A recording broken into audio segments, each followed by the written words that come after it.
यो 32 इन्चीको एलइडी हामीसँग रिपेयर हुनलाई आएको थियो, जसमा प्रब्लम के थियो भने नो डिस्प्ले प्रब्लम थियो। जुन यो रेनबो कम्पनीको यो नो डिस्प्ले फल्ट थियो, जसलाई हामीले बनाइसक्या हो, सोलुसन गरिसकेको। अब हामी लाइन दिँदैछौँ। त्यसपछि अब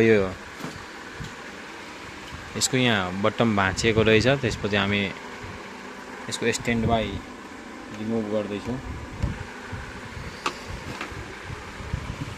स्ट्यान्ड बाई रिमुभ भएको छैन अझै पनि।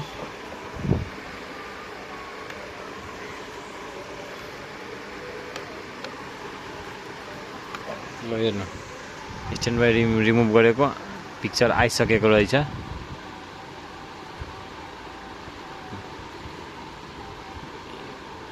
रिपेयर भइसकेको छ सोलुसन। यसको सोलुसन के रहेछ भने, यसमा प्रब्लम के थियो भने मेन चाहिँ यसको प्यानलको स्केलर पिसिबीको प्रब्लम थियो, त्यो जुन हामी सोलुसन गरिसकेको हो। कसैले सिक्नु चाहनुहुन्छ भने हामीलाई सम्पर्क गर्दा हुन्छ यस्तो एलइडी टिभी बनाउनलाई।